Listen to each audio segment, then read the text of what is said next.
berlindung kepada Allah dari godaan syaitan yang terkutuk dengan menyebut nama Allah yang Maha Pengasih lagi Maha Penyayang.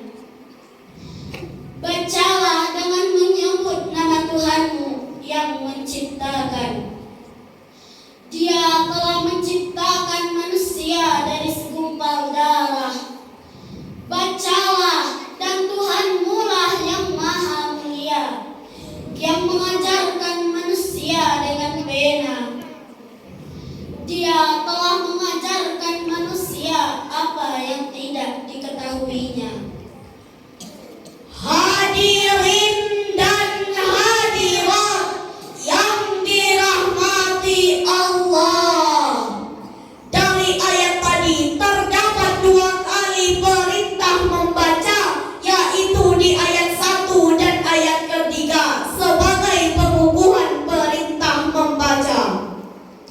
Pada ayat ketiga, perintah membaca disandingkan dengan penegasan bahwa Allah adalah zat yang maha pemurah, sehingga dapat disimpulkan bahwa perintah membaca yang pertama lebih menekankan kepada membaca karena Allah, sedangkan perintah membaca yang kedua itu dianjurkan agar memperoleh manfaat dari bacaan atau kejadian yang menjadi ibrah dalam kehidupan. Sifat Rasul ini memberikan satu ajaran mulia kepada kita umatnya, bahwa kita sebagai umatnya harus menjadi umat yang cerdas, berintelektual tinggi, dengan memiliki minat baca yang tinggi. UNESCO menyebutkan minat baca masyarakat Indonesia hanya 0,001%. Artinya dari 1000 orang Indonesia hanya 1 orang yang gemar membaca. Padahal Indonesia memiliki perpustakaan tertinggi di dunia dengan tinggi 24 lantai yang menjadikan perpustakaan Republik Indonesia adalah yang tertinggi di dunia. Sungguh sebuah ironi, negara dengan perpustakaan tertinggi di dunia, masyarakatnya hanya 1 orang per 1000 yang gemar membaca. Bahkan Abi Qori Shihab menuturkan, membaca adalah syarat utama guna membangun peradaban. Semakin luas wilayah pembacaan, maka semakin tinggi pula peradaban.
berlindung kepada Allah dari godaan syaitan yang terkutuk.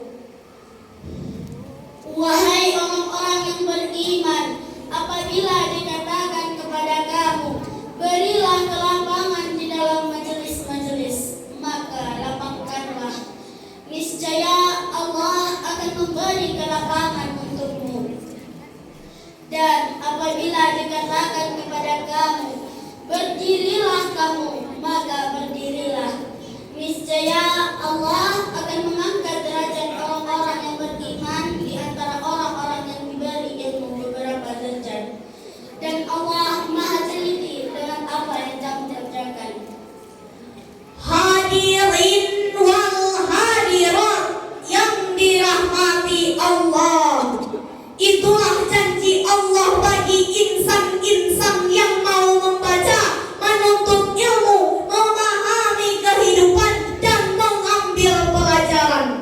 Dari seluruh rangkaian pembahasan kami tadi, dapat diambil kesimpulan bahwa literasi perlu ditingkatkan agar tetap berprestasi dan dapat bersaing di era globalisasi. Rumah kaca memiliki lobi, tempat membuat kue serabi. Jika membaca dijadikan hobi, ilmu didapat bertubi-tubi. Ada awan gelaplah cuaca, dengan bintang terletak sejajar. Ayo kawan kita membaca agar cita-cita mudah dikejar. Ke Semarang bawa Nadica, singgah sebentar di Surabaya. Siapa orang gemar membaca, jalan hidupnya bercahaya. Itulah